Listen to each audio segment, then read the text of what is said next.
నమస్కారం అండి అందరికీ. మీటింగ్ ప్రారంభించుకుందాం. రైతు బిడ్డడు గెరిల్లాగా శీర్షికతో కొండపల్లి సీతారామయ్య గారి జీవితాన్ని అనురాధ గారు అక్షరబద్ధం చేశారు. ఆ పుస్తకాన్ని హైదరాబాద్ బుక్ ట్రస్ట్ ప్రచురించింది. దాని వర్చువల్ ఆవిష్కరణ సందర్భంగా ఈ సభని జరుపుకుంటున్నాం. ఈ సభలో ప్రత్యేకించి పాసం యాదగిరి గారికి స్వాగతం. కొండపల్లి సీతారామయ్య గారి జీవితం, ఉద్యమం, గమనం, వాటితో పాటు సమకాలీన రాజకీయాల్లో, ప్రత్యామ్నాయ రాజకీయాల్లో కొండపల్లి సీతారామయ్య గారి ప్రస్థానం, ప్రాసంగికతకు సంబంధించి కూడా చర్చ జరిపితే బాగుంటుంది అని చెప్పి అభిప్రాయపడ్డాం. ఈ కార్యక్రమం లోపలికి వెళ్ళబోయే ముందు కొద్ది సూచనలు, ఎందుకంటే ఎక్కువ మంది లాగిన్ అవుతున్నారు. కార్యక్రమానికి డిస్టర్బెన్స్ లేకుండా కొనసాగించుకోవడానికి అందరూ సహకరించాలని కోరుతున్నాం. నేను ఏ పేరైతే పిలుస్తానో ఆ మాట్లాడే వక్త మినహా మిగతా వాళ్ళు దయచేసి మైక్ ఆఫ్ చేసుకుంటే, మా దగ్గర మేము ఆఫ్ చేసాం అందరిది. నేను పిలిచినటువంటి వక్త మాత్రమే తన మైక్ ఆన్ చేసుకొని మాట్లాడితే మిగతా వాళ్ళకి వాయిస్ క్లియర్గా ఉంటుంది. అట్లాగే సాధ్యమైనంత వరకు, ఎందుకంటే మన చుట్టూ ఉన్నటువంటి మైన్యూట్ సౌండ్స్ను కూడా సిస్టమ్ లాగుతుంది కాబట్టి డిస్టర్బెన్స్ ఎక్కువ వచ్చే అవకాశం ఉంది. అందువల్ల ఈ చిన్న అరేంజ్మెంట్ చేశాము. వ్యూయర్స్కి, వీక్షకులకి అసౌకర్యం కలగకూడదు అన్న ఉద్దేశంతో మాత్రమే ఈ జాగ్రత్త తీసుకోవడం జరిగింది. అట్లాగే వేణుగోపాల్ గారు ముందుగా పుస్తకాన్ని ఆవిష్కరించి మాట్లాడతారు. దాని తరువాత మనం చెప్పుకున్నటువంటి అంశం పైన, రెలవెన్స్ ఆఫ్ కొండపల్లి సీతారామయ్య గారు టు ది ఆల్టర్నేటివ్ పాలిటిక్స్ అనే అంశం పైన మిగతా ముగ్గురు ఆహ్వానించబడినటువంటి ముగ్గురు వక్తలు మాట్లాడతారు. చివరిగా రచయిత అనురాధ గారు మాట్లాడతారు. దాని తరువాత ప్రశ్నోత్తరాలకి అవకాశం ఉంటుంది. ప్రశ్నించదలుచుకున్న వాళ్ళు, ప్రశ్న రైజ్ చేయదలుచుకున్నటువంటి వాళ్ళు ఎప్పుడైనా సరే చాట్ బాక్స్లోకి వెళ్ళి ఆ ప్రశ్నని నోట్ చేయవచ్చు. ప్రశ్న నేరుగా మా దగ్గరకు వస్తుంది. మనకున్నటువంటి కాల వ్యవధి, సమయపాలనకు అనుగుణంగా సాధ్యమైన అన్ని ప్రశ్నల్ని అడగటానికి, ప్రశ్నలకి సమాధానం తెప్పించడానికి ప్రయత్నం చేస్తాం. ఈ జూమ్ మీటింగ్ లాంచ్ చేయటంలో ఆ యాప్కు సంబంధించి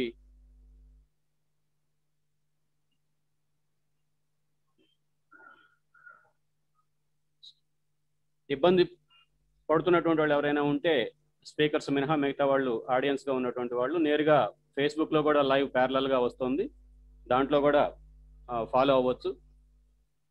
ఈ కొద్దిపాటి సూచనలతోటి మనం కార్యక్రమాన్ని ప్రారంభించుకుందాం. కొండపల్లి సీతారామయ్య గారు పేరు వింటేనే అదొక కరిష్మా దాంట్లో ఉంటుంది. ఆయన చేసినటువంటి ఉద్యమం కానీ, ఆయన నిర్మించినటువంటి పార్టీ కానీ, ఆయన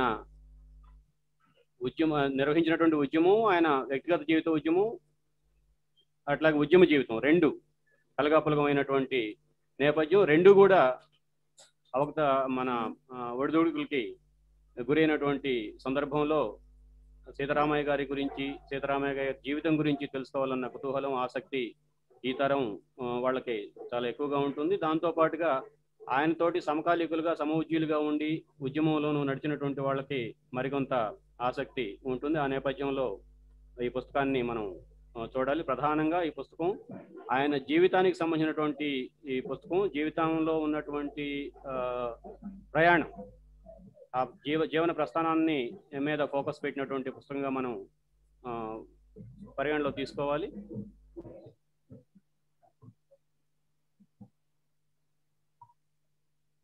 ఇప్పుడు ఎన్ వేణుగోపాల్ గారు ఆ పుస్తకాన్ని ఆవిష్కరించి మాట్లాడతారు. వక్తలకు కూడా కొన్ని సూచనలు.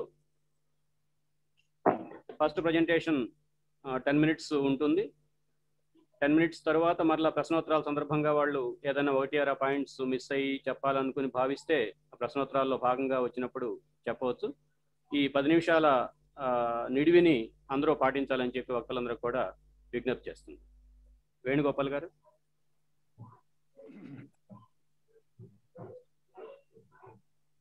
వేణుగోపాల్ గారు. కామ్రేడ్స్, మిత్రులారా, ఇది ఒక ఉద్వేగభరితమైన సందర్భం. నాకు కొండపల్లి సీతారామయ్య గారితో అనుబంధం, ఆయన ఏర్పరిచిన మార్గంలో ఎంతో కొంత ప్రయాణం చేయడం, ఇన్నాళ్ళకి ఇవాళ ఆయన జీవిత చరిత్ర ఒక పుస్తకంగా వెలువడడం ఒక చారిత్రక సందర్భం, ఒక ఉద్విగ్న సందర్భం. ఆ సందర్భంలో ఎంత మాట్లాడగలనో ఎట్లా మాట్లాడగలనో తెలియదు. నిర్వాహకులు 10 నిమిషాల లోపల పుస్తకాన్ని పరిచయం చేయమన్నారు. ఇది కె అనురాధ రాసిన రైతు బిడ్డడు గెరిల్లాగా కొండపల్లి సీతారామయ్య జీవిత కథ పుస్తకం. కొండపల్లి సీతారామయ్య మరణించి దాదాపు 20 సంవత్సరాలుగా వస్తూ ఉన్నది. ఇవాళ ఆయనకేమన్నా ప్రాసంగికత ఉన్నదా, ఆయన మార్గానికి ప్రాసంగికత ఉన్నదా అనే చర్చ కూడా జరుగుతూ ఉన్నది. కానీ నాబోటి వాళ్లకు మాబోటి వాళ్లకు ఆయన జీవితము, ఆయన ఉద్యమము ఒక నిరంతరాయమైన ప్రేరణ. ఆయన జీవిత కథ ఒక సామాజిక చరిత్ర శకలం.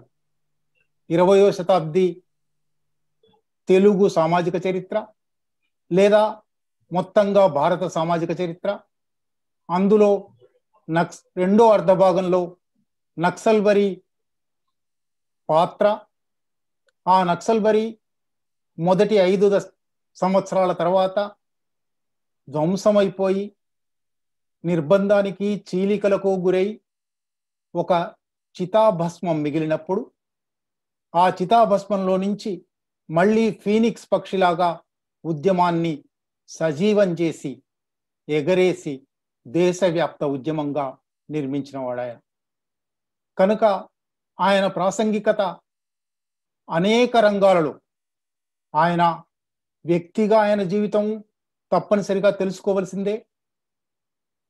ఒక ఉద్యమకారుడిగా 1938లో 20 ఏళ్ల లోపు యువకుడిగా ఆనాటి కమ్యూనిస్ట్ పార్టీ నిర్వహించిన మంతెనవారిపాలెం పాఠశాలలో విద్యార్థిగా ప్రారంభమైన నాటి నుంచి 2002లో మరణించేదాకా 6 దశాబ్దాలకు పైబడి ఆయన కమ్యూనిస్టుగా జీవించాడు, ఉద్యమకారుడుగా జీవించాడు, ఉద్యమ నిర్మాతగా, ఉద్యమకారులకు సహచరుడిగా జీవించాడు. ఆయనే ఒక ఉత్తరంలో, ఈ పుస్తకంలో మీరు చదువుతారు, ఒక ఉత్తరంలో చెప్పుకున్నట్టు నిజానికి ఆయన కమ్యూనిస్ట్ పార్టీ నుంచి కనీసం 2 సార్లు బహిష్కరణకు గురయ్యాడు. ఆయనే ఆ ఉత్తరంలో చెప్పుకున్నట్టు పార్టీ నుంచి తొలగించగలరేమో కానీ కమ్యూనిజం నుంచి నన్ను తొలగించలేరు, నేను జీవితాంతం కమ్యూనిస్టుగా ఉంటాను అని ప్రకటించిన వాడిది. ఆ ఉత్తరం 1959లో రాసింది, ప్రకటించిన వాడు ఆయన. అది మాత్రమే కాదు, తొలి దశ జీవితంలో మంతెనవారిపాలెం పాఠశాల కావచ్చు, కృష్ణా జిల్లా రైతాంగ ఉద్యమం కావచ్చు, ప్రజానాట్య మండలి కావచ్చు, అప్పటికి సాగుతున్న తెలంగాణ రైతాంగ సాయుధ పోరాటానికి అండదండలుగా నిలిచిన కృష్ణా జిల్లా ఉద్యమం కావచ్చు. ఆ తర్వాత 1 దశాబ్దం పాటు ఆయన కుటుంబ జీవితంలోని ఒడిదుడుకుల వల్ల, రాజకీయపరమైన ఒత్తిళ్ల వల్ల నిర్మాణాలకు దూరంగా ఉండవలసి వచ్చింది. కానీ తన హృదయంలో వెలుగుతున్న కమ్యూనిజం దీపకళికను ఎన్నడూ ఆరిపోకుండా చూసుకున్నవాడు ఆయన. మళ్ళీ ఆ దీపకళిక విస్తరించి పెను జ్వాలగా మారే ఒక అవకాశం వచ్చినప్పుడు 1960ల మధ్య నుంచి, చైనా సాంస్కృతిక విప్లవ కాలం నుంచి నక్సల్బరీ నాటి నుంచి, వరంగల్లో ఆంధ్రప్రదేశ్ అంతటా జరిగిన విశాఖ ఉక్కు ఉద్యమం నుంచి ఆయన విద్యార్థి యువజనులతో సాహచర్యం వహించాడు, వాళ్ళకి రాజకీయ మార్గదర్శకత్వం ఇచ్చాడు. చివరికి నక్సల్బరీ తర్వాత భారత కమ్యూనిస్ట్ పార్టీ మార్క్సిస్ట్ లెనినిస్ట్ ఏర్పడినప్పుడు దాని రాష్ట్ర కమిటీ సభ్యుడయ్యాడు. అది మాత్రమే కాదు, ఆ ఉద్యమం విఫలమైంది. ఇంతకుముందే చెప్పినట్టు విఫలమైన ఉద్యమాన్ని ఏ అతివాద పోకడల వల్ల ఇది విఫలమైంది, ఒక ఆత్మవిమర్శ చేసుకోవాలి. ఆత్మవిమర్శ చేసుకొని గతాన్ని నిర్మోహమాటంగా సమీక్షించుకొని ఒక భవిష్యత్తులోకి ప్రయాణించాలి అని ధీరోదాత్తంగా, బహుశా అంత సాహసికులు ఆ తర్వాత కాలంలో, అంతకు ముందు కాలంలో ఎవరూ లేరు, సాహసికంగా దాన్ని మార్చిన వాడాయన. ప్రజా సంఘాలు వద్దు అన్న ఎంఎల్ పార్టీ సాంప్రదాయాలను తిరస్కరించి ప్రజా సంఘాలు పెట్టిన వాడాయన. గ్రామాలకు తరలండి అని ఒక అద్భుతమైన నినాదం ఇచ్చిన వాడాయన. దండకారణ్య పర్స్పెక్టివ్ ఇవాళ 2005లో మన్మోహన్ సింగ్ దేశానికి పెను ముప్పు, అంతర్గత భద్రతకు పెను ముప్పు అని ప్రకటించిన దండకారణ్య ఉద్యమం ఇవాల్టికి పాలకుల వెన్నులో చలి పుట్టిస్తున్న దండకారణ్య ఉద్యమం 1980లో 82లో ఆయన కలల్లో ప్రారంభమైంది, ఆయన రచనల్లో ప్రారంభమైంది, అక్కడి నుంచి రూపుదిద్దుకుంది.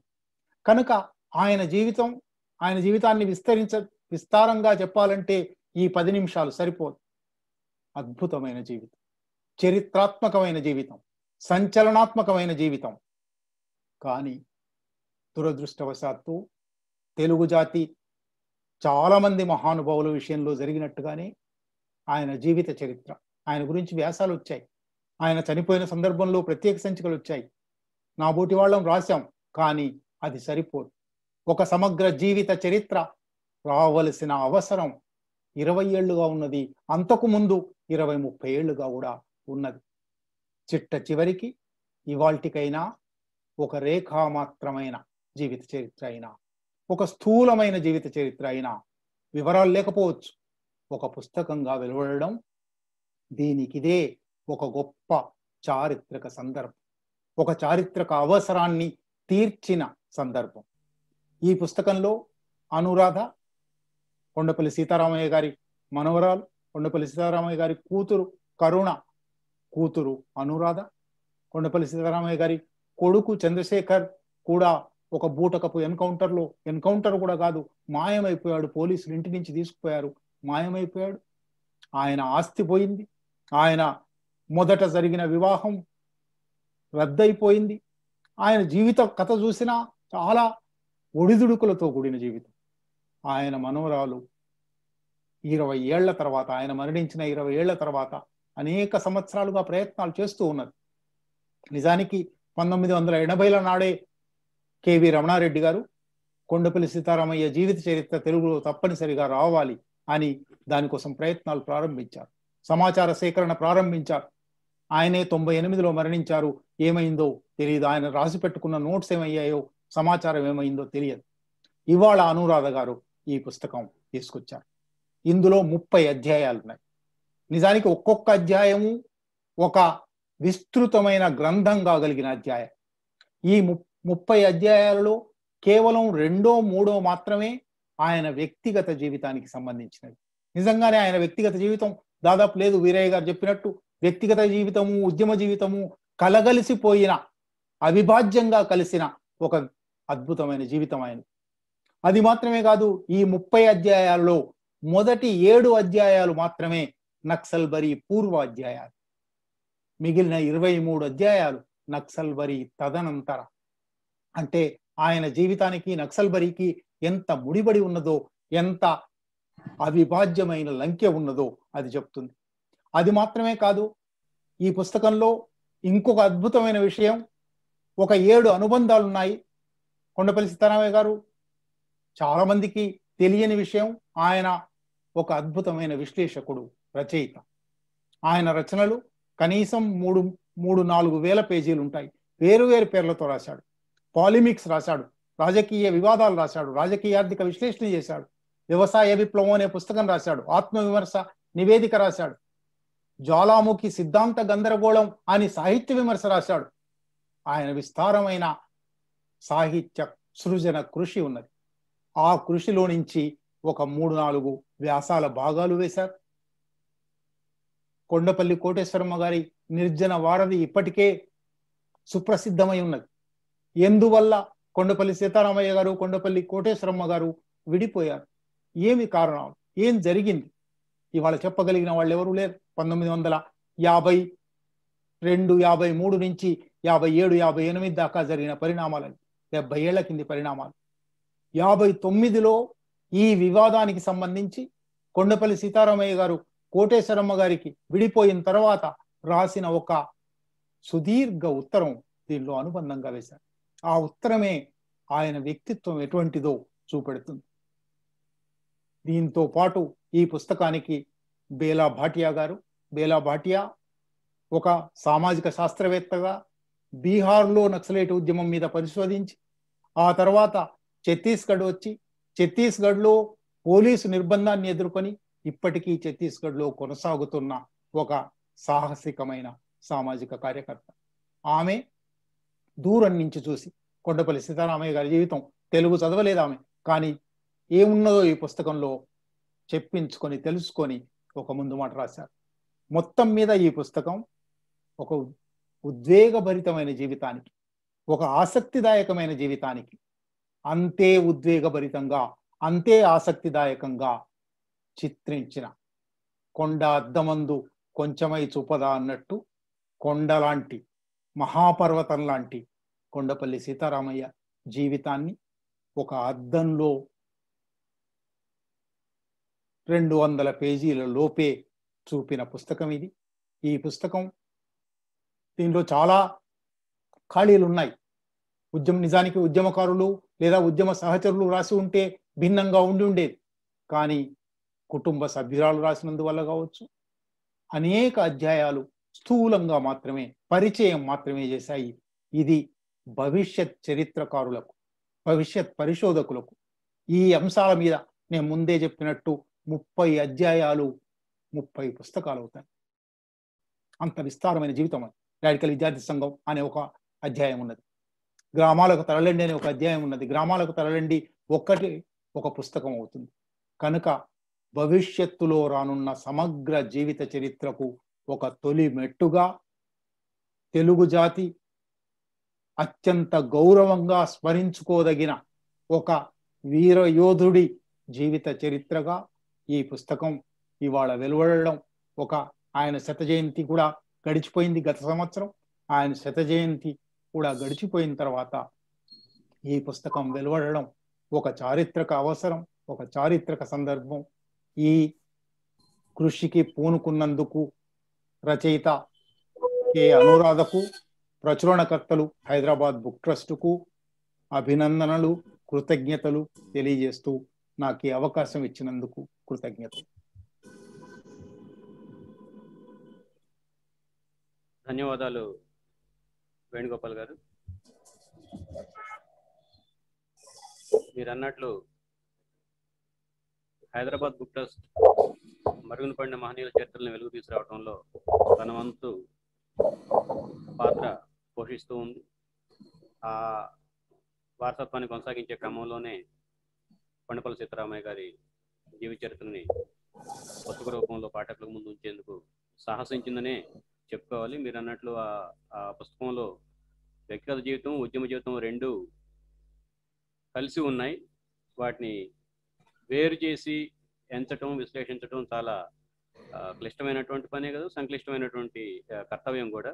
ఆ కర్తవ్యానికి భవిష్యత్ మేధావులు ఆ కర్తవ్యానికి పూనుకుంటారని, ఆ దిశగా హైదరాబాద్ బుక్ ట్రస్ట్ ప్రచురించినటువంటి ఈ పుస్తకం ఒక మౌలికమైనటువంటి ఆధారంగా ఉంటుంది అని చెప్పి ఆశాభావంతో ఈ పుస్తకాన్ని ఈరోజు పాఠకుల ముందుకు తీసుకొస్తున్నాను. వేణుగోపాల్ గారికి ధన్యవాదాలు. నరసింహారెడ్డి గారు.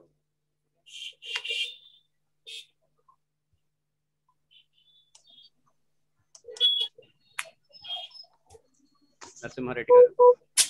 అందరికీ నమస్కారం.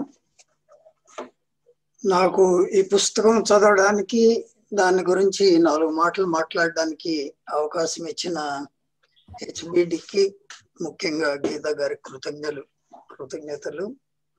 ఈ పుస్తకం చిన్నదిగా కనిపించిన అందులో ఉన్న చరిత్ర చాలా పెద్దది. ఈ మధ్య చరిత్ర రాయడానికి కొన్ని సౌలభ్యాలు పెరిగినాయి, కానీ ఈ పుస్తకం గూగుల్ కు, డిజిటల్ ఆర్కైవ్స్ కు అందని సోర్సెస్ పై ఆధారపడి రాయవలసి వచ్చిన పుస్తకం. చాలా వరకు ఓరల్ సోర్సెస్, చాలా ఓపిక సమయంతో కూడుకున్న పని. అన్ని విషయాలను సేకరించి క్రోనలాజికల్ గా ఈవెంట్స్ ను సమన్వయించే సందర్భానుచితంగా చాలా శ్రమతో కూడుకున్న పని. ఇందులో ఉన్న విషయాలు ఒక వ్యక్తి జీవితానికి కాక దేశ చరిత్రలో ముఖ్యమైన భాగం. ఇంకా సమగ్రంగా ఈ విషయాలపై చాలా పరిశోధన, రచనలు అవసరం అనే విషయాన్ని మన ముందుకు తెచ్చిన రచయిత అనురాధ గారికి ధన్యవాదాలు. నేను రాసినట్టు మాట్లాడుతూ ఉన్నాను, నాకు తెలుగులో ఇబ్బంది కాబట్టి కొంత రాసుకుని మాట్లాడుతూ ఉన్నాను. నాకు ఇచ్చిన సమయం 10 నిమిషాలు అందరిలాగే. పుస్తకం పై మాట్లాడాలంటే వేణులాగా వ్యక్తితో చాలా సన్నిహితంగా పరిచయము, లేకపోతే సిపిఎంఎల్ పార్టీ ఆవిర్భావం నుంచి జరిగిన పార్టీ నిర్మాణం పైన ఎదుర్కొన్న సమస్యల పైన, అణిచివేతల పైన పరిచయం ఉండాలి. అటువంటి వాళ్ళు చాలా మందే ఉన్నారు. అయితే నాకు ఆ అర్హతలు లేవు, అంతగా లేవు. ఈ అర్హతలు తెలిసిన వాళ్ళు ఎట్లా, ఈ అర్హతలు లేని వాళ్ళు ఎట్లా చూస్తారు తెలుసుకునేదానికి ఈ గౌరవం నాకు ఇచ్చినట్టున్నారు. నేను ఈ మిగిలిన 7-8 నిమిషాల్లో ఈ చరిత్రకున్న బ్రాడ్ కాంటెక్స్ట్ అంటే 1 అప్పటి దేశకాల పరిస్థితులు, 2 ఆ రైతు బిడ్డ గొరిల్లాగా ఎదిగే క్రమంలో ఆ పరిస్థితులకు అనుగుణంగా ఉద్యమం నిర్మాణంలో తన హ్యూమన్ ఏజెన్సీని ఎలాగా ఉపయోగించుకున్నాడు అనేది ఈ 2 విషయాలపైన క్లుప్తంగా మాట్లాడతాను. ఈ పుస్తకంలో బ్రాడ్ గా 2 భాగాలు ఉన్నాయి. కేఎస్ గారు వేణు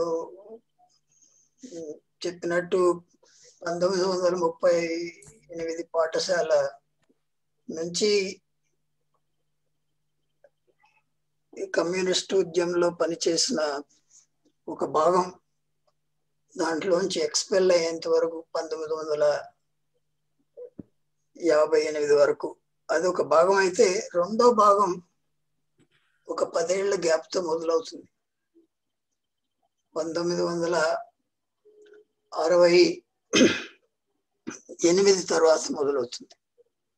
అంటే the birth of all India central committee of communist revolutionaries అని ఆయన 10 ఏళ్ళ తర్వాత మళ్ళీ కమ్యూనిస్ట్ పార్టీలోకి, ఇంకొక రకంగా రెవల్యూషనరీ కమ్యూనిస్ట్ పార్టీలోకి వచ్చినప్పటి నుంచి మొదలయ్యే చరిత్ర. అంటే ఆయన ఆంధ్ర విజయవాడ నుంచి బహిష్కరణ తర్వాత వరంగల్కి వచ్చిన తర్వాత ఆల్మోస్ట్ 10 ఏళ్ల గ్యాప్. అంటే ఆయన నేను పార్టీలో లేదు కానీ పాలిటిక్స్ లో ఉన్నానని చెప్పుకున్నప్పుడు కూడా ఆయన యాక్టివ్ గా పాలిటిక్స్ లో లేనప్పుడు మళ్ళీ 1968-69 నుంచి చివరి వరకు జరిగిన దానిపైనే నేను ఈ బ్యాక్గ్రౌండ్ కానీ లేకపోతే ఆయన రోల్ కానీ గురించి ప్రస్తావిస్తాను. అంటే ముందు ఆయన ప్రీ ఇండిపెండెన్స్ టైం నుంచి పార్టీలో, కమ్యూనిస్ట్ పార్టీలో పనిచేసినది ఆ చరిత్ర అంత ఇంపార్టెంట్ కాదని కాదు, బట్ ఇది కొత్త చరిత్ర నిర్మాణంలో ఆయన సొంత పాత్ర చాలా ఉంది కాబట్టి దాన్ని హైలైట్ చేసేదని చెప్తాను. అంటే 1960s లో 69లో ఆ కాలంలో పరిస్థితులు చాలా వరకు ఆ కాలంలో ఉన్న దేశంలో కానీ ఆర్ ముఖ్యంగా ఉత్తర తెలంగాణ పరిస్థితులు ఈ active involvement beginning with that of all India central committee of communist revolution నుంచి తర్వాత పార్టీ నిర్మాణంలో ఎలా జరిగింది, ఆయన రోల్ ఏం చెప్పుకునేందుకు అవుతుంది. ఆ కాల పరిస్థితులు అంటే ముఖ్యంగా భారతదేశం మొత్తం మీద తీసుకుంటే 1960s, ముఖ్యంగా మిడ్ 1960s నుంచి 70s వరకు చాలా ఆర్థికంగా గాను రాజకీయంగాను సంక్షోభంగా ఉంది. In fact there are several writings expressing దేశం మనుగడని, whether I think there is expression doubts about the very idea of India might survive అనేది. అంటే అంత దౌర్భాగ్యంగా ఉంది. There are others who wrote that freedom was turn into dust. అంత crisis వచ్చినది mid 60s నుంచి మొదలై. ఇది ఆర్థికంగా చూసుకుంటే ఒక విధంగా మనం in terms of growth, in terms of overall conditions of farmers, overall conditions of industry, overall conditions of, let's say, the situation in terms of availability of goods to people, poverty, ఇవన్నీ చూస్తే ఇది చాలా shocking గా అనిపించేదా అంటే, poverty 1960 నుంచి 69 వరకు steep గా పెరిగింది ఆ కాలం. 1965-67 చాలా పెద్ద కరువు కాటకాలు దేశం అంతా విట్నెస్ అయినది. ఫుడ్ ప్రొడక్షన్ స్టీప్ గా నెగటివ్ పోయినది. అంటే ఆ కాలంలోనే heavy imports of food grains మొదలైనవి. దేశం అంతా సంక్షోభం ఉంది. స్కేర్సిటీ అనే దానికి సమ్ ఆఫ్ us ఆల్రెడీ పనిచేసే వాళ్ళకి అందరికీ అర్థమయ్యేట్టున్నది. ప్రైసెస్ పెరిగినాయి, విపరీతంగా పెరిగినాయి. కనీసంగా చిన్న కెరసిన్ దొరకడాలంటే క్యూలో నిలబడాల్సి వచ్చిన పరిస్థితులు ఉండేది. అంటే జస్ట్ ముఖ్యంగా ఫుడ్ గ్రెయిన్స్ అవైలబిలిటీ చాలా దెబ్బతింది. అప్పుడే మొదలైంది ఈ మనం పాపులర్ గా ఎక్స్పెక్ట్ చేసుకున్న షిప్ టు మౌత్ అని. హెవీ ఇంపోర్ట్స్ 10-12 మిలియన్ల టన్నులు ఫుడ్ గ్రెయిన్స్ ఇంపోర్ట్ చేసుకోవాల్సింది. సివియర్ రేషనింగ్ ఉన్నది. అంటే ఈ పరిస్థితుల్లో ఒక విధంగా ల్యాండ్ క్వశ్చన్ తీసుకున్నప్పుడు ల్యాండ్ రిఫార్మ్స్ పేపర్ పైన ఉండిపోయినా కానీ దాని సంస్కరణలు ఏం జరగలేదు. ఇండస్ట్రీ తీసుకుంటే విపరీతంగా రెగ్యులేటరీ సిస్టమ్ ఉంది, కంట్రోల్ సిస్టమ్ ఉంది అని అనిపించింది. కానీ ఆ రెగ్యులేటరీ క్యాప్చర్ వల్ల, అంటే ఇండస్ట్రియలిస్ట్ రెగ్యులేటరీ క్యాప్చర్ వల్ల జరిగింది ఏమంటే మొనాపొలీస్ పెరిగినాయి. బై 1969 దేశంలో చాలా వరకు మేజర్ ప్రొడక్షన్ యాక్టివిటీస్ పెద్ద కార్పొరేట్ సెక్టర్ చేతిలోకి వెళ్ళిపోయినాయి. అంటే ఇప్పుడు ఫర్ ఇన్స్టెన్స్ 66 వరకు, అంటే బ్యాంక్ నేషనలైజ్ వరకు బ్యాంకులు కార్పొరేట్ సెక్టర్ కంబైన్డ్ గా ఉండే దాని వల్ల దేశంలో ఉన్న ఫైనాన్షియల్ సెక్టర్ పైన కంట్రోల్ ఉండే దాని వల్ల దేశం కంప్లీట్ గా ఇండస్ట్రియల్ సెక్టర్ కి వచ్చినప్పుడు వాళ్ళ డైరెక్షన్స్ తోనే ముందుకు పోయినాయి. స్కేర్సిటీస్ క్రియేట్ ప్రైసెస్ పెరిగిన దాని వల్ల మేజర్ అడ్వాంటేజ్ కార్పొరేట్ సెక్టరే తీసుకున్నది. అదేవిధంగా ఈ బ్రాడ్ గా చూసినప్పుడు major dominant classes, rich peasantry which obstructed land reforms and the corporate sector which captured state power, and that of, let's say, the leading bureaucracy, while a social background was such, they were against any kind of a progressive kind of reforms. ఈ సందర్భంలో విపరీతంగా దేశవ్యాప్తంగా ఉద్యమాలు మొదలైనవి against the government. అంటే political గా తీసుకున్నప్పుడు, అంటే అప్పటికే 1966 ఇందిరాగాంధీ రావడం, తర్వాత ఈ ఉద్యమాల వల్ల by 1967 election for the first time Congress dominance పడిపోవడం. అంటే 9 రాష్ట్రాల్లో 1967 ఎలక్షన్ లో నాన్ కాంగ్రెస్ గవర్నమెంట్స్ వచ్చినాయి. అంటే ఈ మెయిన్ స్ట్రీమ్ పాలిటిక్స్ లో ఇలా జరిగేటప్పుడు 1967 మనందరికీ తెలిసినట్టు 50-60 సెకండ్ల నుంచి మొదలైన సంతాల్ ఉద్యమాలు 1967 కు నక్సల్బరీ ఉద్యమంగా మొదలైనది. అదే ఆ సంవత్సరంలోనే చూస్తే ఇప్పుడు డౌన్ హియర్, ఇప్పుడు ఆంధ్రప్రదేశ్ దగ్గరికి వచ్చినప్పుడు శ్రీకాకుళం ఉద్యమం మొదలైనది. అంటే ఇది భూస్వామ్య వ్యవస్థ. ముఖ్యంగా మనం కిందికి వచ్చి ఇప్పుడు సీతారామయ్య గారు డైరెక్ట్ గా ఇన్స్పైర్ అయింది. ఉద్యమాలు దూరంగా ఉన్నా కూడా డైరెక్ట్ గా ఇన్స్పైర్ అయింది ఉత్తర తెలంగాణలో పరిస్థితి. ముఖ్యంగా ఉద్యమం మొదలైంది కరీంనగర్, లెట్స్ ఆదిలాబాద్. ఈ 2 జిల్లాలు తెలంగాణ రైతాంగ పోరాటంలో భాగంగా లేని దానివల్ల అక్కడ డీప్ ఫ్యూడల్ సిస్టమ్ ఎంట్రెన్స్ అయి ఉన్నది. అందువల్ల ఆ 2 జిల్లాలను what is called left out districts అంటాం. ఈ ఉద్యమం రాడికల్ మూవ్మెంట్ మొదలయ్యేదానికి 2 జిల్లాల పరిస్థితి చాలా అనుకూలంగా వచ్చినది. అలాగే ఆయన ఎక్స్పీరియన్స్ ఆ బార్డర్ ఏరియా కంటిన్యూస్ గా ఉండే బస్తర్ అటువంటి ఏరియా చూస్తే ఇంకా దౌర్భాగ్యంగా వాళ్ళ లివింగ్ కండిషన్స్, స్కేర్సిటీ అంటే minimum health facilities, exploitation extensively in tribal areas by, let's say, the money lenders and landowners. ఈ పరిస్థితులన్నీ చాలా అనుకూలంగా ఒక ఆల్టర్నేటివ్ పాలిటిక్స్ ఎమర్జ్ అయ్యేదానికి రైట్ సిచ్యువేషన్ ఉన్నది. It is in that context that we find Sitaramayya again coming back. అంటే open గా, అంటే ఆయన చాలా ఇంట్రెస్టింగ్ ఏమంటే ఆయన ఒక లెటర్ లో ఇప్పుడు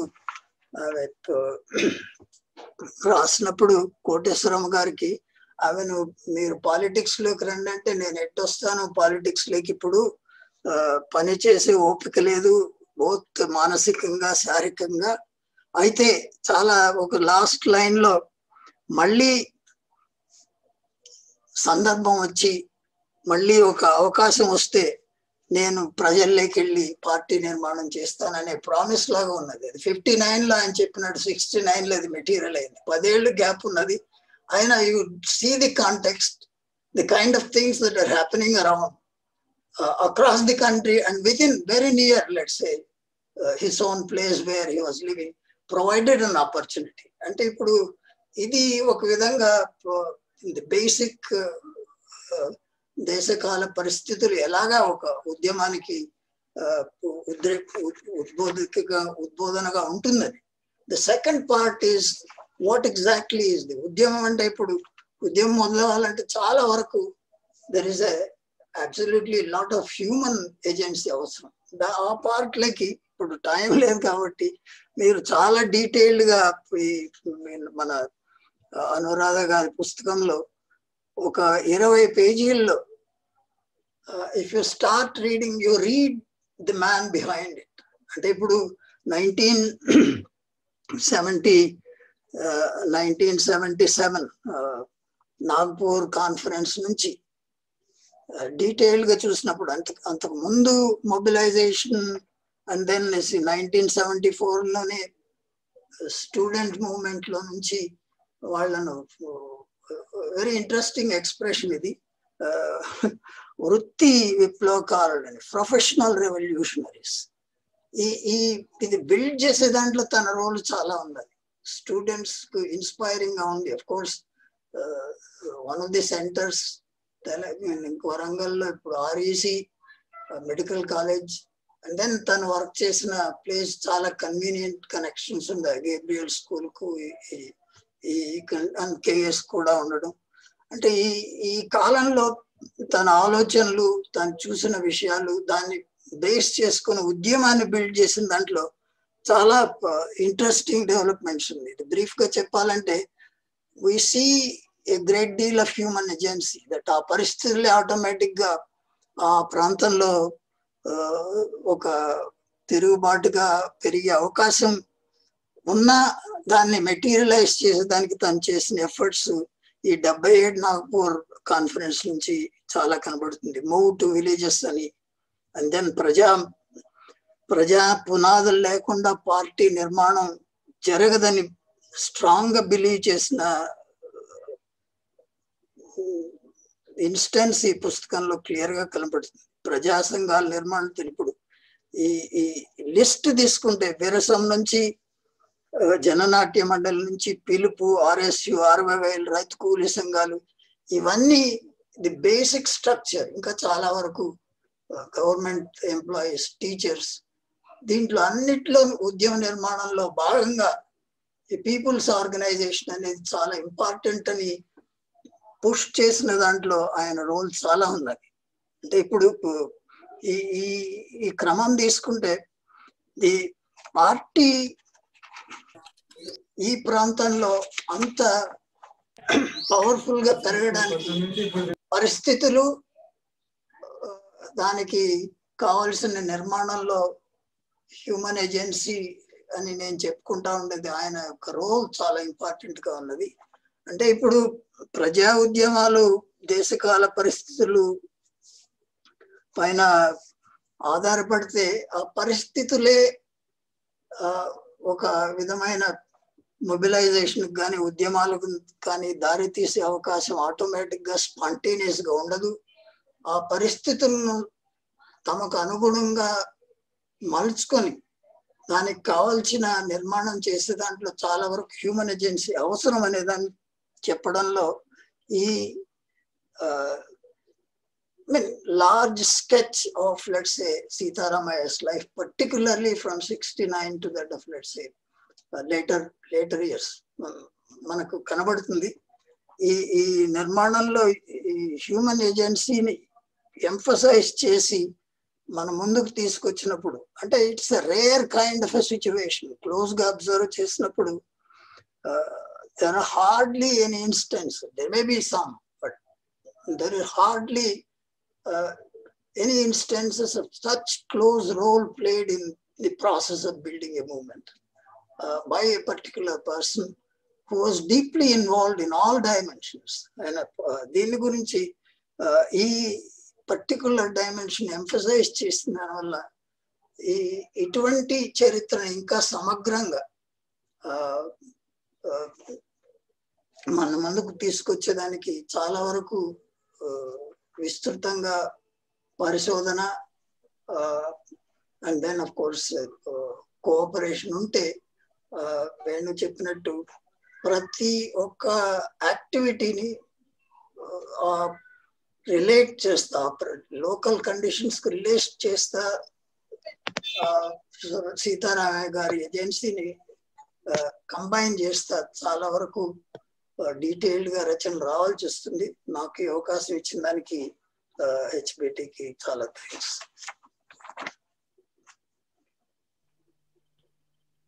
ధన్యవాదాలు నరసింహారెడ్డి గారు. ఆర్థిక సంక్షోభాలు లేదు సామాజిక సంక్షోభాలు తలెత్తినప్పుడు మారుతున్న సామాజిక నేపథ్యంలో కొత్త ఉద్యమాలకి అవకాశం ఉంటుంది. ఆ కొత్త ఉద్యమాలని దర్శించడంలోనూ, ఉద్యమ అవకాశాలను దర్శించడంలోనూ, వాటిని అందిపుచ్చుకోవడంలోనూ ప్రత్యామ్నాయ రాజకీయాలకి పునాదులు వేసే వాళ్ళకి ఎప్పుడైనా అవకాశాలు ఉంటాయని చెప్పి వివరించారు. ధన్యవాదాలు మీకు.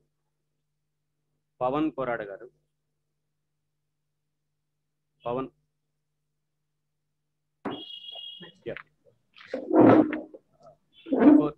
పవన్ కోరాడ గారు ప్రారంభించబోయే ముందు, పవన్ కోరాడ్ గారు సీనియర్ జర్నలిస్ట్, విశాఖపట్నం బేస్డ్ గా పనిచేస్తారు. వామపక్ష రాజకీయాలని పరిశీలిస్తూ ఉంటారు, అధ్యయనం చేస్తూ ఉన్నారు, భాగస్వామిగా కూడా ఉన్నారు.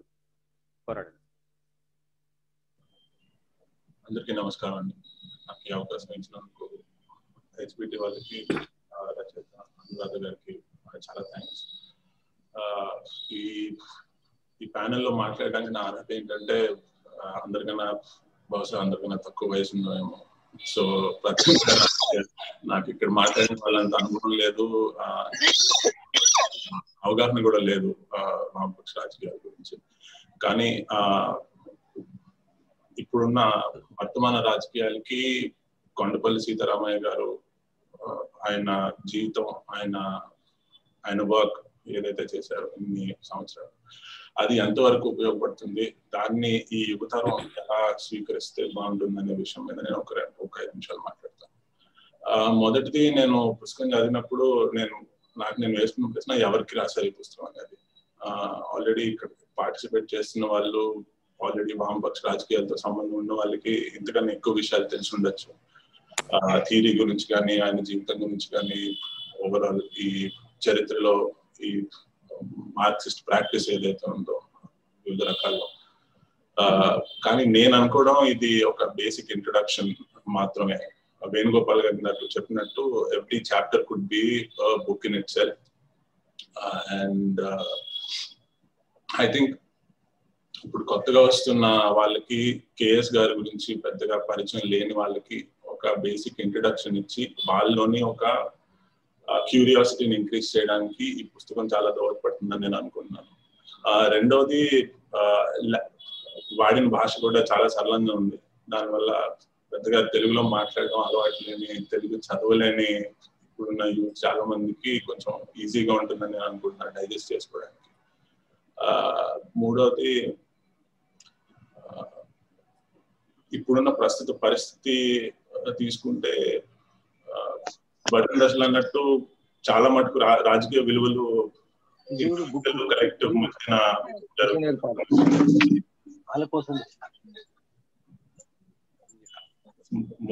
చాలా మటుకు రాజకీయ విలువలు ఇండివిజువల్ కలెక్టివ్, ఆ కలెక్టివ్ లోని సమిష్టిలోని ఒక వ్యక్తి పాత్ర ఏంటి, ఆ డీలింగ్ లోని ఎలాంటి విలువలు బయటకు వస్తాయి అనేది మోస్ట్ ఆఫ్ పొలిటికల్ వాల్యూస్ అనేది అక్కడ నుంచి వస్తుంది.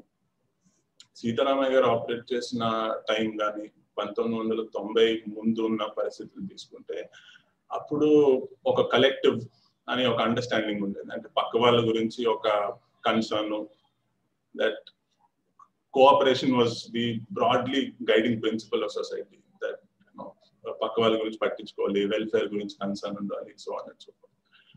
1991 తర్వాత నయా ఉదారవాదం, నియో లిబరలిజం చాలా విషయాలు తారుమారు చేసింది. కానీ ఒక్క విషయం చాలా ఘోరంగా ఇన్ఫ్లుయెన్స్ చేసింది అయితే మాత్రం ఈ వ్యక్తి దాని చుట్టూ కేంద్రీకరించిన ఒక ఇది ఉండడం వల్ల కాంపిటీషన్ అనేది ఒక గైడింగ్ ప్రిన్సిపల్ కింద మారిపోయింది.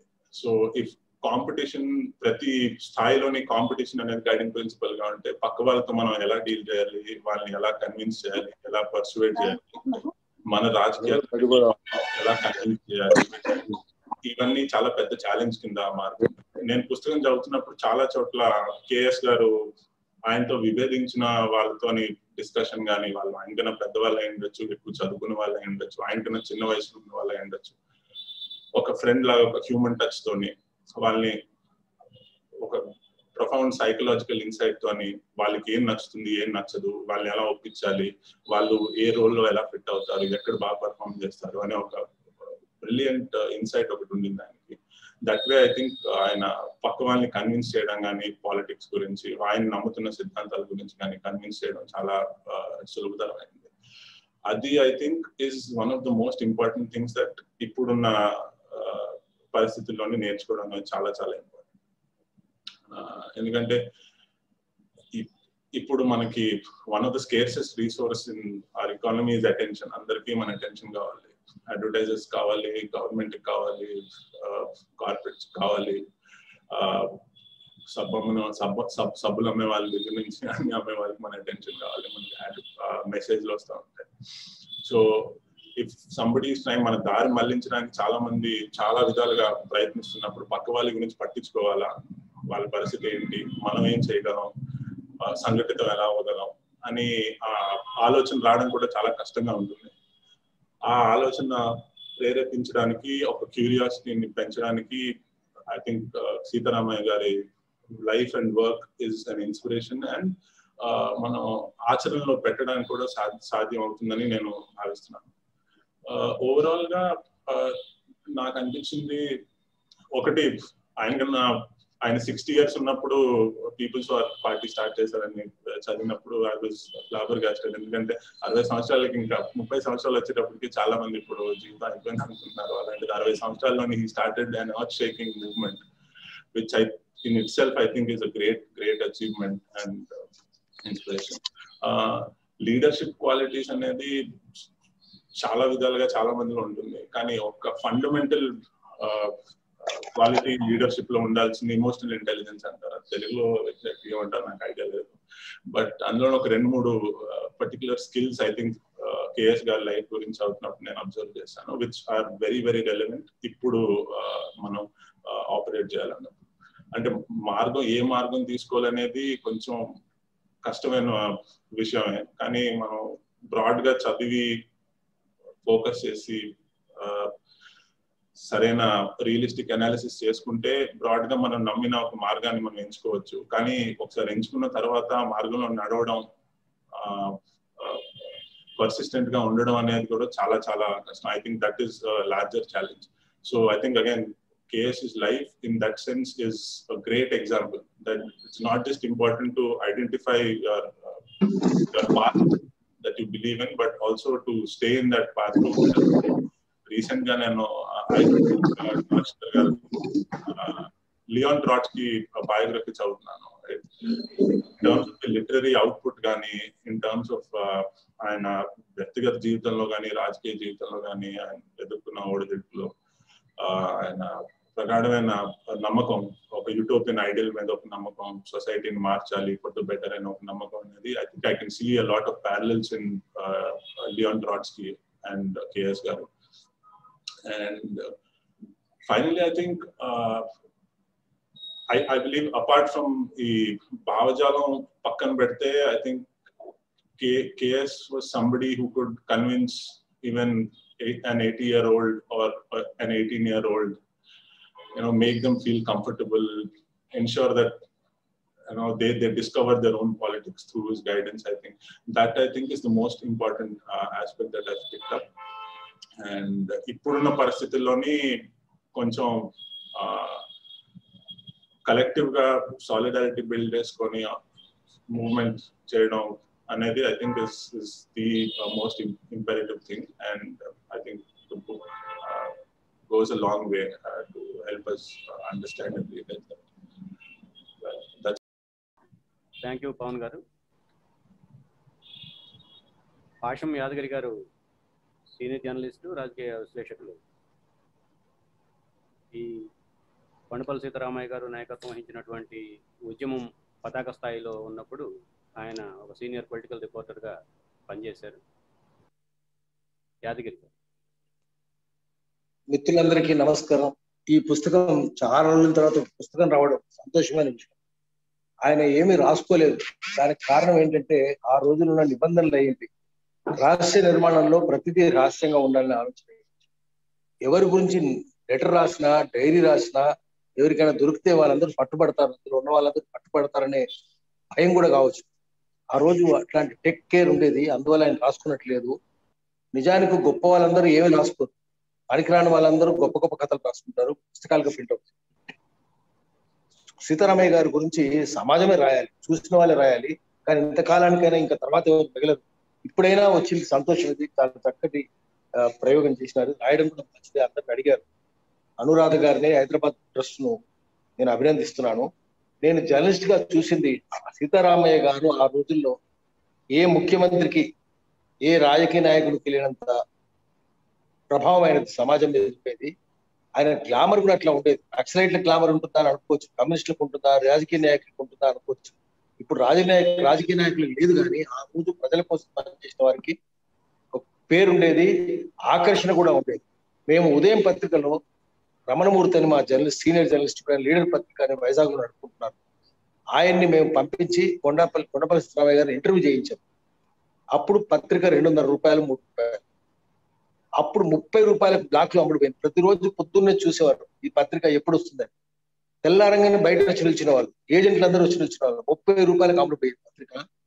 తర్వాత చాలా మంది పాఠకులు వచ్చి, రమణమూర్తి గారు ఎవరు, ఆయన ఆ రిపోర్టర్ ఎవరు, పేరు అప్పుడు రాయలేదు, మేము ఎంతకైనా మంచిది.